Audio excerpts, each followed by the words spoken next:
Oke, baik. Bismillahirrahmanirrahim. Assalamualaikum warahmatullahi wabarakatuh.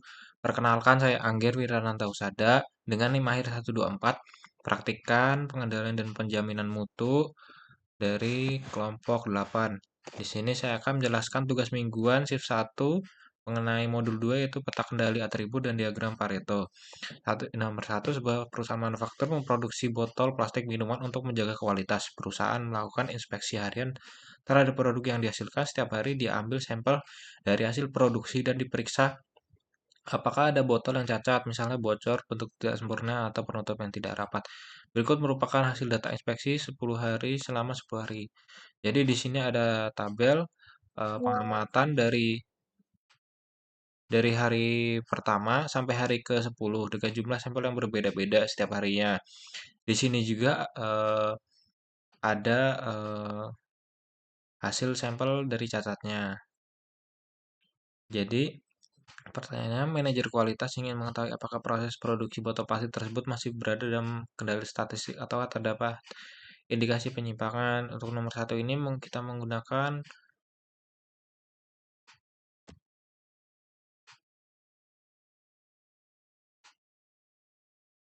Oke, di sini untuk soal nomor 2, sebuah pabrik suku cadang otomotif memproduksi komponen kecil dalam batch. Untuk pengendalian kualitas setiap hari, diambil satu sampel tetap 200 unit dari lini produksi dan dihitung jumlah cacat per unitnya. Misalnya, dimensi tidak sesuai, retak finishing buruk. Berikut merupakan data 20 hari pengamatan yang diambil.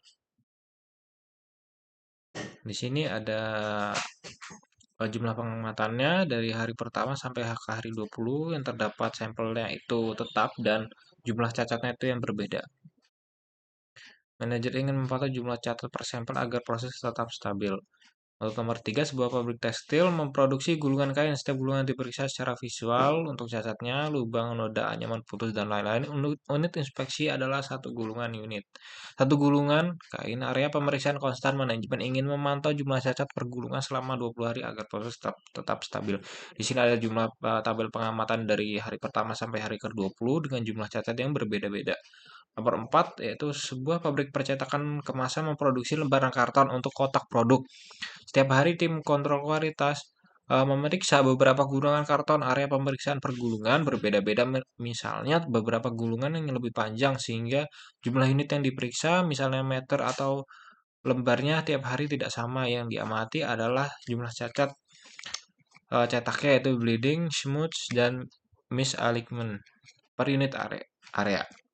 Manajemen ingin memantau tingkat cacat per unit agar proses tetap stabil. Di sini ada pengamatan dari hari ke-1 sampai hari ke-20 dengan unit yang diperiksa yaitu berbeda-beda dan jumlah cacatnya juga yang berbeda-beda. Untuk nomor 5, sebuah lini perakitan smartphone mencatat berbagai jenis defek selama inspeksi akhir. Manajemen ingin menerapkan prinsip Pareto, Vital Few, Trivial Many untuk memfokuskan perbaikan pada jenis defek yang sering menyebabkan kerugian. Berikut adalah data yang pada perakitan pada suatu smartphone. Di sini ada jenis defeknya itu totalnya ada 10 dari kamera tidak sejajar, dari kamera pikselnya mati, terus speakernya tidak bisa dengar atau rusak, terus masalah baterai dan lain sebagainya dengan jumlah frekuensi yang berbeda-beda juga dengan total sebesar 320. Baik, di sini saya akan menyelesaikan persoalan menggunakan software RStudio yang sudah saya buat sebelumnya. Oke, baik, kita langsung saja ke RStudio-nya. Yang pertama-tama kita yaitu sebelum ke RStudio ini kita buat data terlebih dahulu dari soal yang tadi dibuat dalam file Excel. Kemudian file Excel-nya itu dimasukin jadi satu folder dengan file RStudio ini agar file dari RStudio ini dapat terbaca ke Excel gitu. Untuk selanjutnya install package QCC yaitu Quality Control Chart yaitu untuk menyelesaikan pengendalian mutu ini secara statistik. Kemudian kita install dulu. Kemudian juga kita setelah install package kita library-nya. Kita install library-nya juga. Lalu kita menginput data dari Excel ke RStudio dengan data frame yaitu soal 1 dari NIM akhir saya, terus kita membaca read Excel access-nya, terus kita tulis dari file nama Excel-nya tadi, sesuaikan. Ini untuk sheet-nya yaitu karena soalnya ada 5 di sheet nomor 1, nomor 2, nomor 3, nomor 4, dan nomor 5. Kita running saja. Oke. Jadi untuk nomor 1 ini kita menggunakan peta kendali P. Karena pada pada peta kendali ini digunakan ketika jumlah sampelnya berbeda atau bervariasi di setiap pengamatannya dan juga mencari proporsi dari jumlah cacatnya. Di sini kita menggunakan data frame CCP atau Control Chart P dan KCC. Soal yang kita cari itu ada soal nomor 1 dengan 5. Saya terakhir 24. Di sini ada jumlah cacatnya. Untuk size-nya yaitu jumlah sampelnya, untuk type-nya itu peta kendali P, title-nya itu yang atas tadi untuk peta kendali P. Untuk X lab-nya itu garis horizontal, pengamatan ke, dan Y itu lab. Y lab itu garis vertikalnya, proporsi panggilan bermasalahnya. Baik, langsung saja kita running. Nah, di sini kelihatan gambar peta kendali P. Karena jumlahnya bervariasi, jadi hasilnya ini garisnya putus-putus, jadi bentuknya beda dan dapat dilihat masih dalam batas kendali. Jadi tidak ada yang melebihi batas UCL dan LCL, jadi terkendali secara statistik. Jadi karena tidak melebihi batas UCL dan LCL, jadi terkendali secara statistik.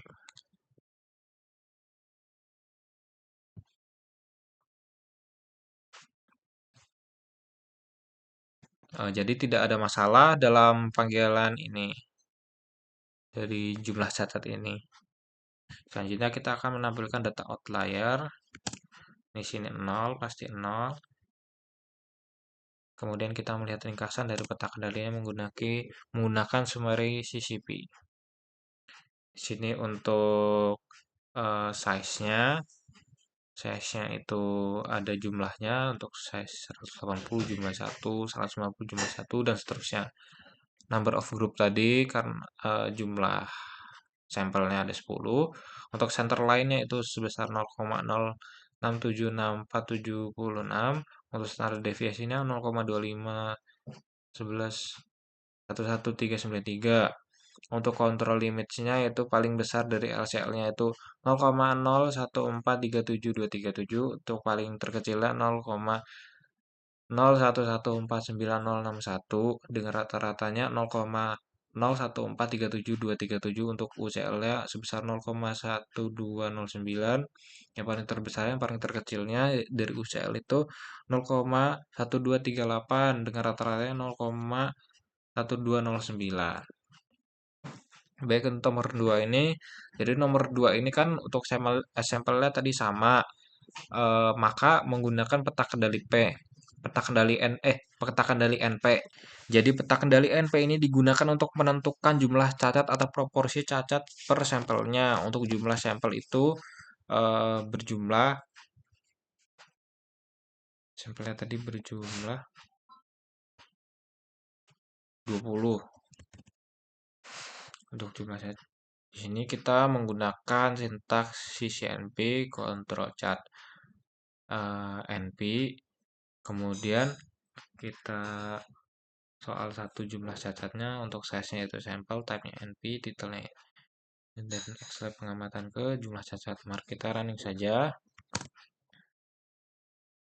Oke, baik, dari hasil ini maka sampelnya itu untuk hasil dari peta kendalinya garisnya itu tidak berbeda-beda.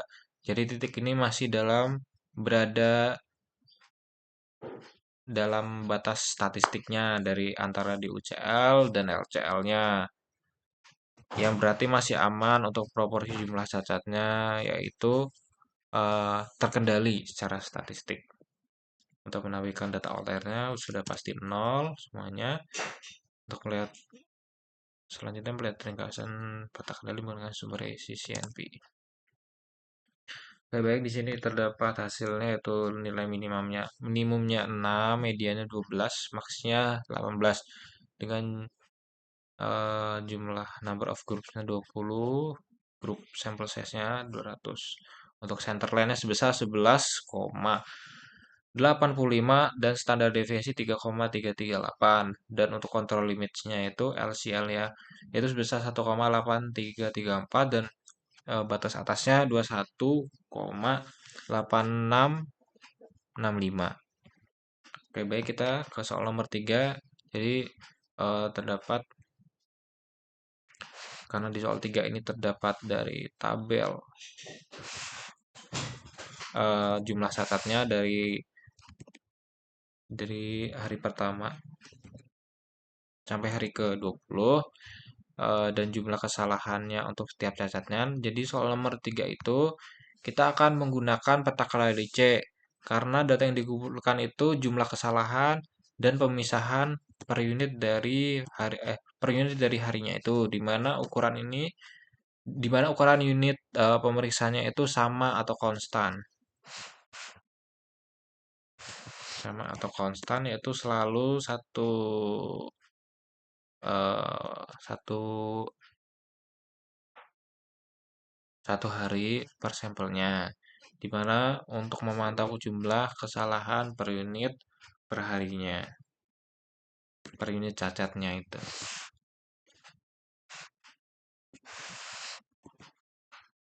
Baik, mari kita running saja untuk nomor 3. Baik, di sini untuk tadi garis-garisnya itu tidak berbentuk berbeda. Jadi titik ini masih berada dalam batas statistik yang masih aman untuk proporsi jumlah cacatnya yang dimana tidak melebihi batas UCL dan ECL, jadi terkendali secara statistik. Memberikan data outlier pasti 0.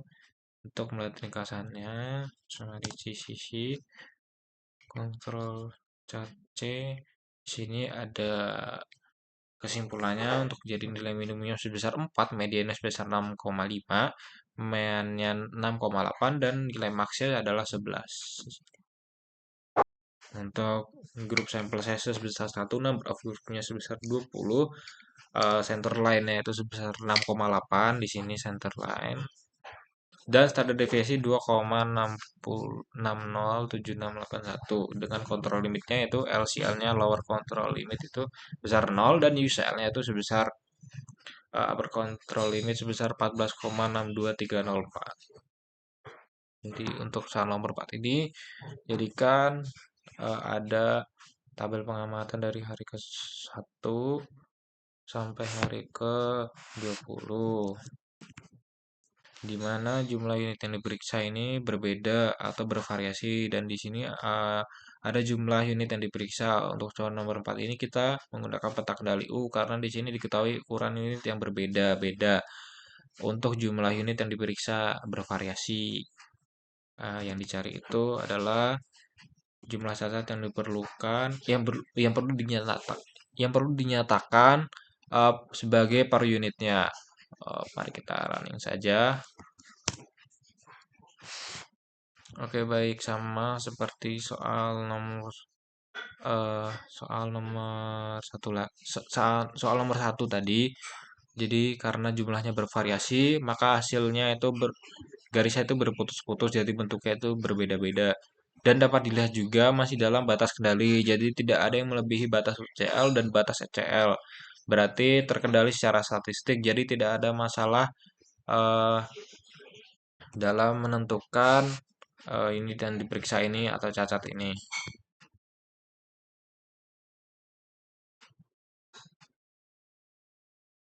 Oke, baik, untuk menampilkan data outlier serta pasti 0.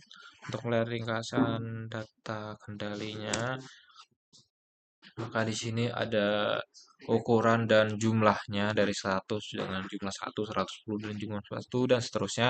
Number of groupnya 20 karena sampel 20. Center line-nya 0,0918729, standar deviasinya 0,3031052. Untuk kontrol limitnya LCL itu paling gede 0,088 dan paling kecilnya 0,1762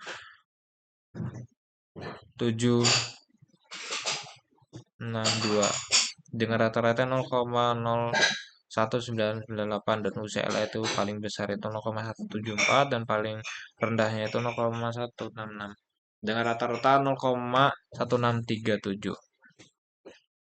Baik, untuk nomor 5 ini kita menggunakan diagram Pareto untuk menentukan jenis keluhan mana yang paling dominan. Jadi diagram Pareto ini diurutkan dari frekuensi yang terbesar ke yang terkecil. Di sini ada kumulatif frekuensinya dan persentase kumulatifnya. Untuk bentuk histogram itu frekuensi atau jumlah. Untuk setiap keluhannya itu dari terbesar sampai yang terkecil. Jadi keluhan yang menjadi prioritas perbaikan itu, mari kita running saja. Oke, baik. Jadi kan tadi dihitung dari jumlah frekuensi untuk setiap jumlah jenis keluhannya. Untuk jenis keluhannya itu tadi ada 10 totalnya. Diurutkan dari yang terbesar ke yang terkecil. Jadi untuk keluhan prioritas perbaikannya itu ada pada kamera yang tidak sejajar dengan jumlah keluhan yang paling banyak, yaitu sebesar tadi 78. Diikuti dengan kameranya yang mati pada layarnya, dan yang paling kecil yaitu sensornya, sensor dari si HP itu. Di sini ada jumlah cacatnya, yaitu direpresentasikan dalam bentuk apa diagram batang, dan ini titik-titiknya itu untuk menunjukkan kumulatif percentage-nya, persentase kumulatifnya. Oke, jadi prioritas perbaikan itu yaitu kamera tidak sejajar dengan jumlah keluhan yang paling banyak. Untuk presentasi ini dari paling kecil ke yang paling besarnya. Oke, baik, cukup sekian presentasi dari saya dan pemaparan jawaban soal dari saya. Kurang lebihnya mohon maaf. Wassalamualaikum warahmatullahi wabarakatuh.